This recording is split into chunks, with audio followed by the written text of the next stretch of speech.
Hello, readers of The Edit. Today, we have family stories on the timeline that shocked their authors. I will not detain you any longer. Put a like and subscribe to the channel of pleasant viewing. Story 1, from user Redferna13. Growing up, I always knew my parents had marital issues, constant fighting a couple times. Dad disappeared for a few days, living in his car issues with drinking.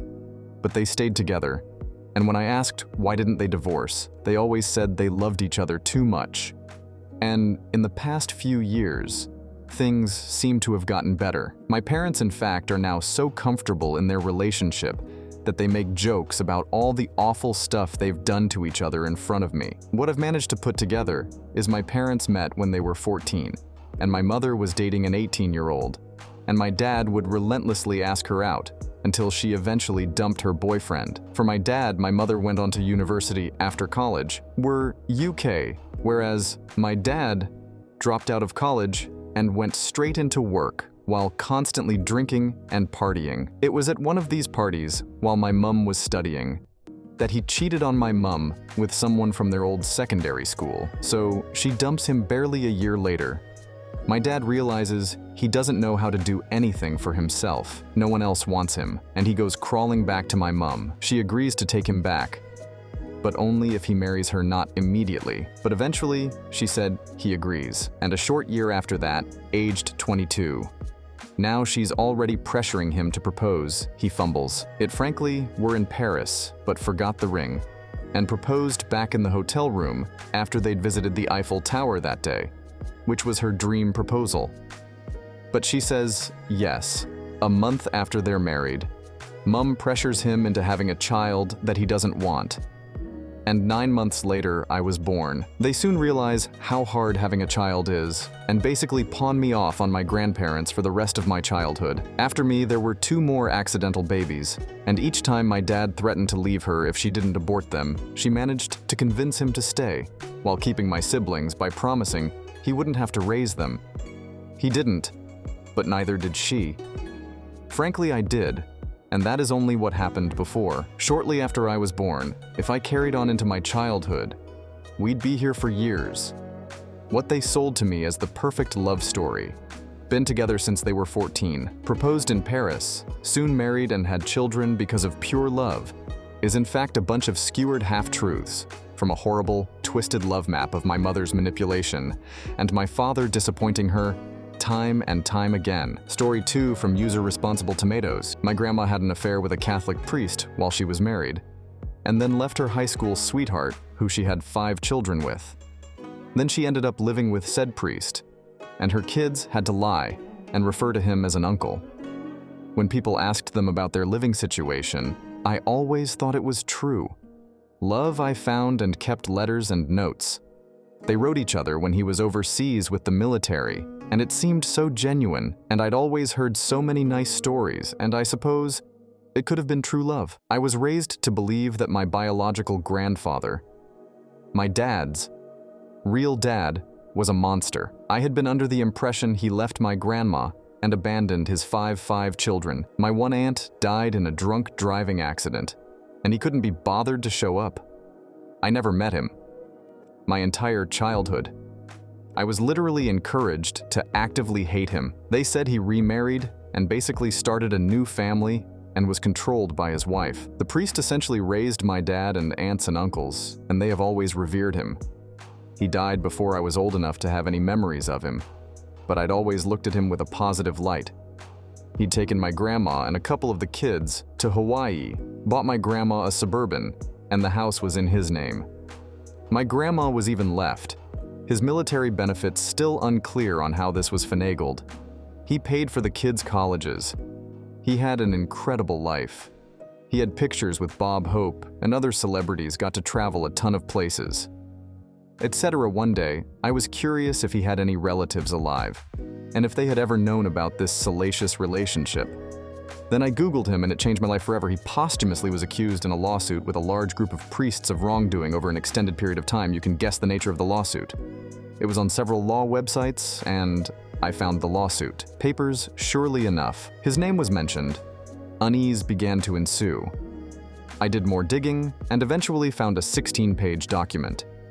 This document was specific to him and included a police report and internal Catholic Church investigations into his transgressions. Among other things, early into his priesthood, he was accused of harboring a runaway 14-year-old girl. He had explanations for everything. OFC reading the police report was absolutely devastating, BC. It seemed like the police did no due diligence and nothing came of the report. Then there were pages worth of internal Catholic Church investigations in which I learned he would have young, distastefully dressed girls hanging out in his rectory and was drinking and showing up to events or not showing up at all. He once said he had been called by the military and was away from the church, except he lied and had been drinking, gambling, and philandering with women. Members of the church and other priests wrote anonymous letters about his conduct and asked for his removal. There were bouts of rehab and probation, but he was moved to another church. Some of the same antics occurred. You get the picture. This man, my family had told me to revere as a literal god. Send was, in fact, nothing of the sort. Then I found a summary of all his transgression over the years that led to his retirement. This is when I found out when he took my grandma, dad, and his 2 siblings to get the Suburban. He physically assaulted my grandma and kicked my dad and his siblings. I cross-referenced all of this information with birth years, where they grew up and lived, and the fact my uncle still has the Suburban. I was by myself when I found all of this out, and I've asked my dad if he's ever looked him up, and he said yes. So he knows of the lawsuit, but I haven't asked if he dug as far as I did to find this 16-page document.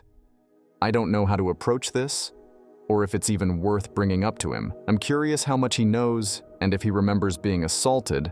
I'm also extremely disturbed if they knew of his past, and chose to lie to me about this man. If they didn't, then my heart breaks for what they endured with years of lies, abuse, and the hurt they felt. It also makes me question my grandmother and he choices and everything. She subjected her children to my dad and aunt, reconnected with my biological grandfather a few years ago. He eventually came to visit us from across the country. I was in my mid-20s, meeting my biological grandfather.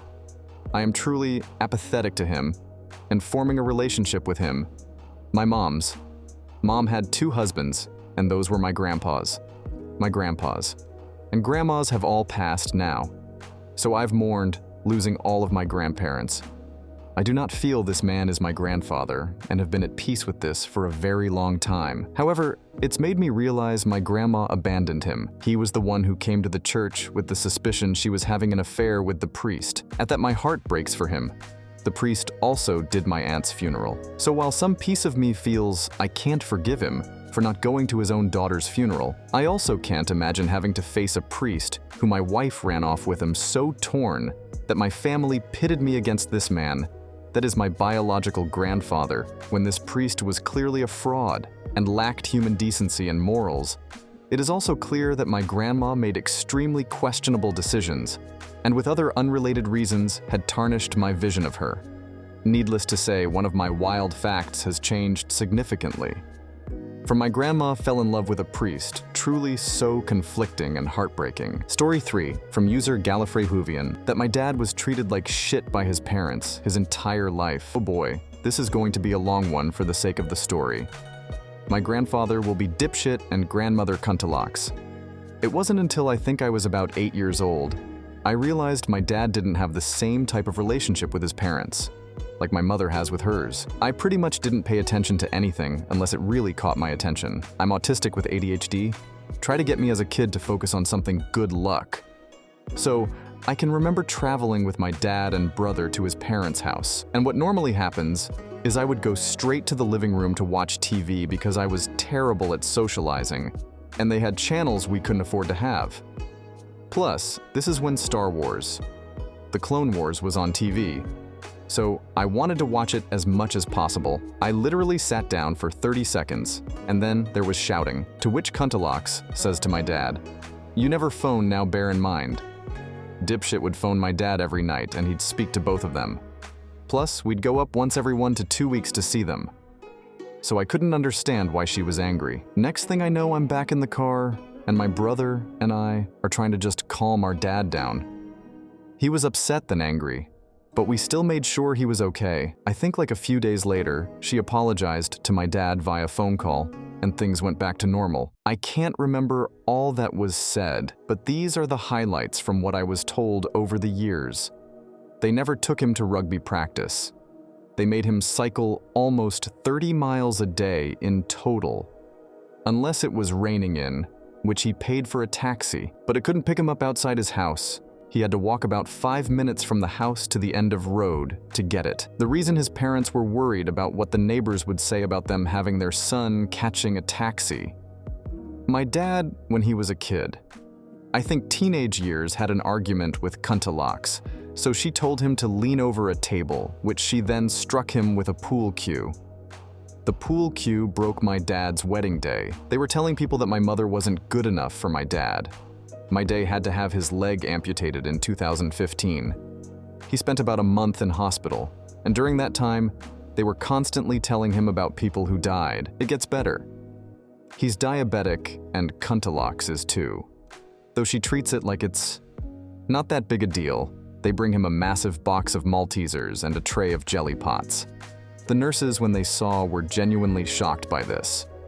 At this point, my brother had enough of them, so he didn't care about upsetting them. He phoned them and asked them if they could stop telling my dad about people who died while he was trying to recover from his leg amputation. Kuntalax took offense to this and began shouting at my brother over the phone and called him a 23-year-old man, a little squirt. My dad didn't know about any of this until like 4 years later. They pretty much avoided contact with my brother up until they needed his help. And even then, it was painful for them to speak to him because they didn't know if we told my dad about their behavior. Christmas. 2018, dipshit comes down the week before Christmas to give us cards with money. He hands them to my mother, who isn't someone you want to piss off. I speak from personal experience. She sees one for her, one for my dad, and one for me. Nothing for my brother. She immediately realizes this is going to cause a gigantic shitstorm and gives them to my dad. He says nothing about it until dipshit is about to leave, then brings it up, asks him if he forgot my brother's card in the car. Stupid fuck doesn't think this is a get-out-of-jail card for him, and instead says to my dad that my brother never bothers with them. I wonder why my dad then tells him that he won't treat any of his sons differently and gives them back. Dipshit says goodnight to my mother and leaves. That was the last time he ever saw my dad because they never spoke again.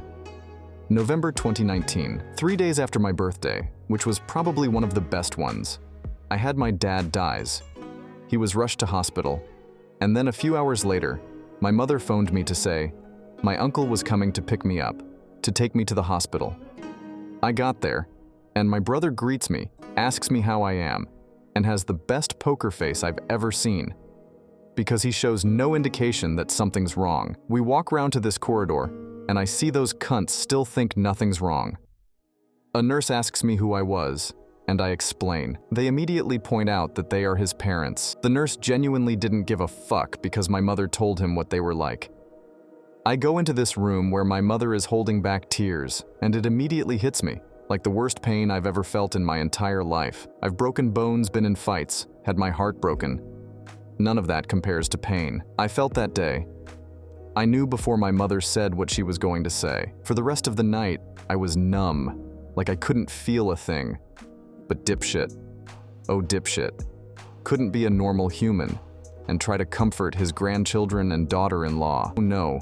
He decided to start talking about this fucking TV show. He saw about recycling and how much rubbish there is. The ocean. He says this to my Uncle Mother's brother, who wouldn't leave me alone and was trying to make sure I had someone there. Now yes, rubbish in the ocean is a very serious issue we are facing, but bringing it up want him to process the fact that I've just seen my father's lifeless body on a table is not the best fucking time. I excuse myself to go to the toilet because it's taking every ounce of willpower not to punch this fucking cunt. Fast forward to the funeral. Beautiful service. I told my best friends about the funeral, and they made it clear they were going to be there no matter what. It was a short service with a Whitney Houston song playing at the start, as it was my parents' wedding song, a short speech, and meatloafs bat out of hell to close, which surprised a lot of people. The Reverend was surprisingly keen for us to use that, like he didn't even ask for alternatives. Considering this was at a crematorium after the funeral, a number of people came over to myself, my mother and brother to give us condolences. Kuntalax never spoke to me.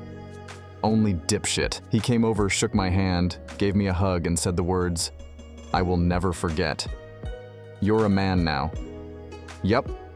You read that, right? Those were the words he said to his grandson at his father's funeral minutes after the service. That was the last time we ever spoke. After the funeral in January 2020, they never paid us a visit or phoned us again. Not that I'm complaining. It's the best thing they ever did for us. Fun fact, November 2019 was the last time I cried. Have not been able to cry since, for whatever reason. If you read all of this, thank you for taking the time to do so. I apologize for any mistakes I made.